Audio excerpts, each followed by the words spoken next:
These black overalls are fucking hot. So said Formula One driver Valtteri Bottas during the Spanish Grand Prix on 16th of August 2020. This was the final year to date of the Mercedes-AMG Petronas F1 team's total dominance of the world's most elite sporting franchise, going on to win both the Drivers' and Constructors' Championships for the 7th consecutive year. And some might see this change of fortune as significant, while perhaps not causal, for 2020 was also the year that the team went completely woke. But to be fair, 2020 was the year pretty much everything went completely woke, including Formula One itself. Something happened in May of that year. Do you remember? Something that seized humanity in a violent form of religious zealotry and focused world attention not on the gross abuses of human rights that were being enthusiastically piloted by every Western government and many more besides, but on the death of a career criminal and junkie named George Floyd. The ins and outs of the George Floyd thing are not my concern today. It has been debated ad nauseum, and the arguments have delineated along the predictable partisan lines.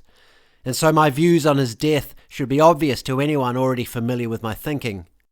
But to make my position crystal clear, and I say this as someone who has absolutely no love for the police, George Floyd was responsible for George Floyd's death.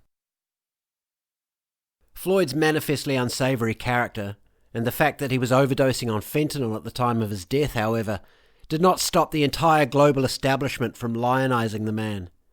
And along with Hollywood, the news media, and the sombre black squares that suddenly replaced the profile pictures of millions of Facebook and Instagram users, the world's top sporting franchises scrambled to signal their virtue by aligning themselves with the radical Marxist organisation Black Lives Matter. We all remember the utter cringe of the take a knee phenomenon, and the sports stadiums and uniforms bedecked in BLM insignia. But perhaps no other sporting luminary embraced the cause like Lewis Hamilton. As the golden boy of the Mercedes F1 juggernaut and 6-time world champion, the team and the sport as a whole really had no choice but to fall in line behind him. And even his co-driver, Valtteri Bottas, the icy Finn, not known for lavish displays of progressivism, took a knee during the 2020 season when the heat was on. But as spring melted into summer, the heat was on not only politically, but in practical reality too. Driving a Formula One car around the Circuit de Barcelona, Catalunya for 66 laps in August is a scorching enterprise under the most clement conditions. Clement conditions like light-coloured overalls that reflect the heat, for instance. It was therefore unsurprising to hear Bottas's radio message on lap 27, "These black overalls are fucking hot." To show its solidarity with BLM and George Floyd, the Mercedes F1 team took the decision at the end of June 2020 to switch its livery, including the driver's overalls, from silver to black. I can't speak for Valtteri, but as someone who tends to run hot himself and does not perform optimally unless sufficiently cooled, it would not surprise me if a bloke from the frozen north had a similar thermostat. Bottas finished third in the 2020 Spanish Grand Prix, an entirely respectable result, but could the black overalls and the overheating they caused have impeded his performance enough to deny him the plaudits of second place, as he achieved in the Styrian Grand Prix a month before? Or even the race win, like he snagged in the opening round of the season? We will never know. Most of the time there are simply far too many infinitesimal variables in a precision sport such as Formula One to be able to put a top-ranked driver's performance, or lack thereof, down to one factor or another on any given day. But herein lies the point I wish to make. When you start messing around with the moving parts of any highly precise machine, you run a serious risk of impeding its function, detracting from its brilliance, and thus diminishing its value. 3 years on, and Formula One has not gotten less woke. The focus has shifted, And oddly, for an organisation that was so fiercely committed to battling racism during the summer of the BLM riots, there has been no recent mention of Black Lives Matter or the performative theatre of the take a knee charade. But this is the beauty of wokeism. It doesn't need to be consistent or even sensical. It only needs to conform to the principal issue of the day, which, as we will soon examine, is no longer racism, but a far more existential threat. Valtteri Bottas and several other drivers dispensed with the kneeling farce after 2020, and some, including champion Max Verstappen, had refused to kneel from the start, though Lewis Hamilton and others, with the formal backing of F1 itself, continued to incorporate the woke ritual into the pre-race build-up until the end of 2021, at which time they quietly pulled it, choosing instead to extend a funding commitment to the Formula One engineering scholarship program for underrepresented groups until 2025. Now is the time to move on and take some other action, said Formula One CEO Stefano Domenicali. The action is the focus on the diversity of our community, and this is the first step. The fruits of this program are now beginning to ripen, and fans will have noticed in the last year or so a proliferation of women in front of the cameras. For me personally, this was not a deal breaker, and the chicks they've rather clumsily slotted into what was always a high testosterone environment are all knowledgeable and well spoken. Naomi Schiff, Danica Patrick, and Bernie Collins, who've all recently joined the commentary team, do hold their own with the guys, though they're still conspicuously absent from the race commentary itself, which remains 100% male, a step F1 bosses are not quite brave enough to take, yet. As a keen follower of the sport for over 20 years, I rolled my eyes when they vaginified the race weekends. But it's one of those things that you let pass, because the brilliance of the spectacle is not diminished by their presence. On the contrary, most of them are very easy on the eye. Although why it's so easy to find half-naked pictures of such serious, strong and empowered career women on the internet is anyone's guess. But at the recent Hungarian Grand Prix, it went a step too far. And not only with the chicks in the paddock, but let's start with them. During an interview with Red Bull team boss Christian Horner, Danica Patrick, when it was her turn to ask a question, uttered probably the most tone-deaf thing I've ever heard an F1 presenter say. So, Christian, how are you doing? You know the question.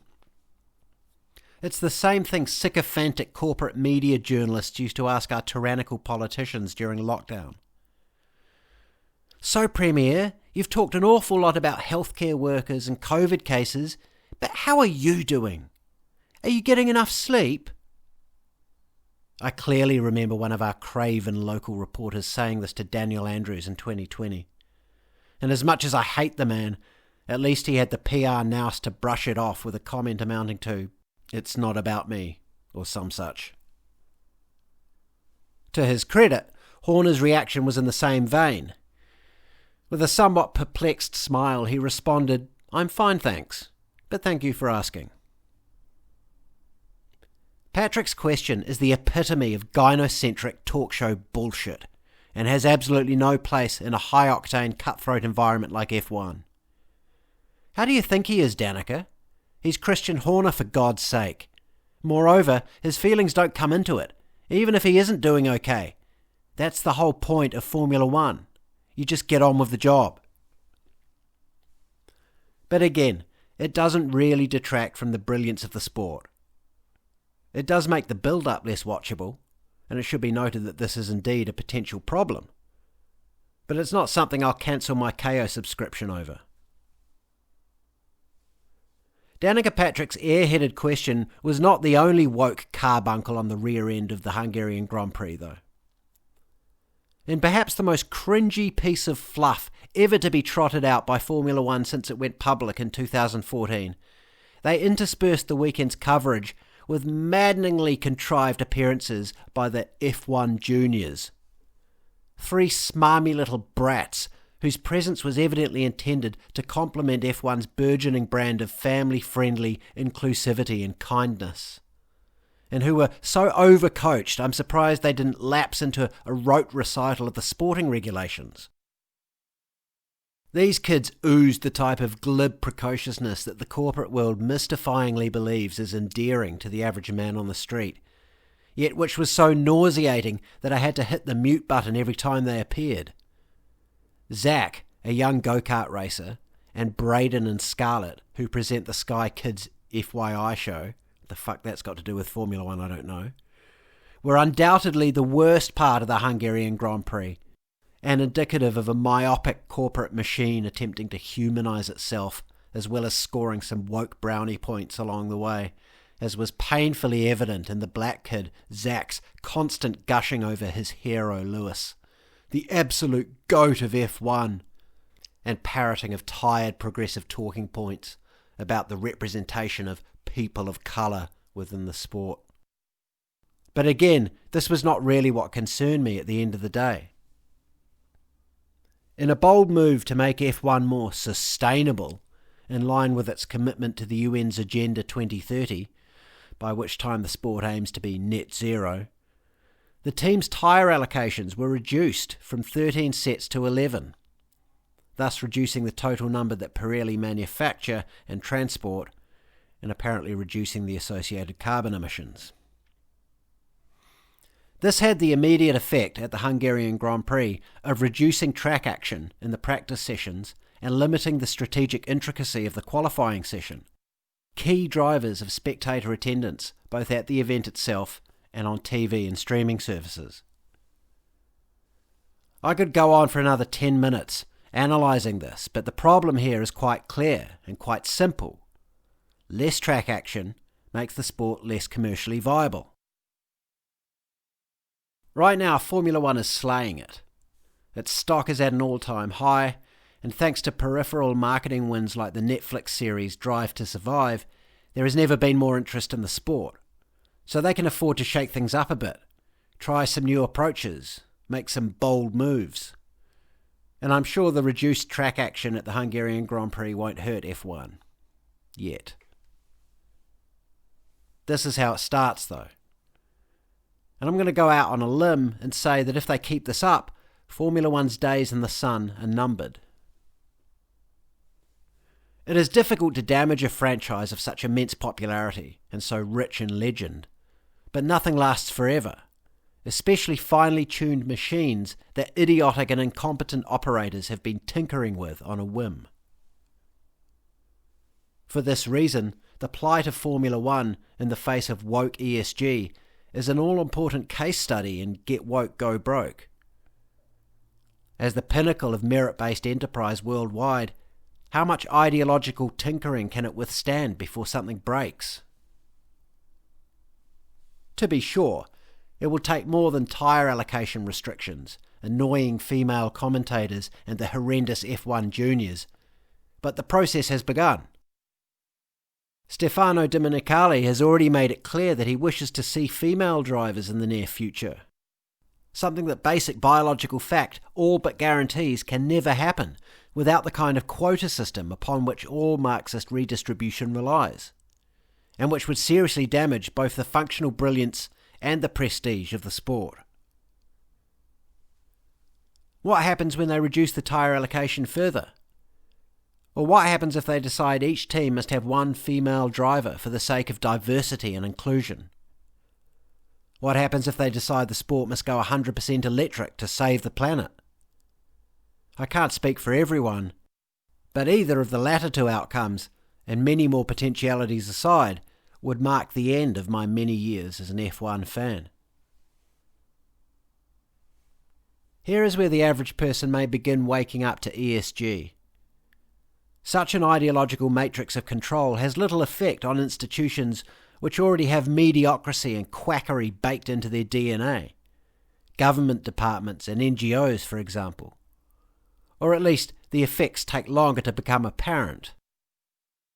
But an organism as complex and grounded in excellence as Formula One does not cope well with arbitrary ideological adjustments. When things go wrong, They will become very apparent in very short order, and they will not escape merciless critique. The more intricate a mechanism, and the more reliant on pure excellence its proper function, the smaller the ideological interference needed to send it badly off course. This is the reason Formula One is treading so carefully with its ESG program. Why Martin Brundle and David Croft still have the main commentary spots. Why Take a Knee only lasted 2 seasons. And why they're only trialling the new tyre allocation restrictions. They know they can't afford to get it wrong because the PR disaster will be so acute if they do. But I don't see how they can get it right. Formula One is the very embodiment of 2 + 2 = 4. And ESG is the embodiment of Orwell's 2 + 2 = 5. The two are mutually exclusive, and as one of the corporate superstructure's most fanatical adherents to the sustainability program, F1 may soon face the stark choice between committing suicide and thumbing its nose at BlackRock and the rest of the ESG mob. And yes, I did check. BlackRock owns 4% of Formula One.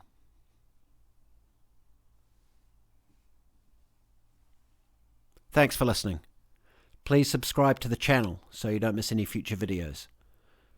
Please also subscribe to my Substack at jjdawson.substack.com. And if you'd like to keep in touch, please do follow me on X. You can also follow me on Getter, Gab and Minds. And of course, if you enjoyed this, please do give it a like and share it about because it really helps me out.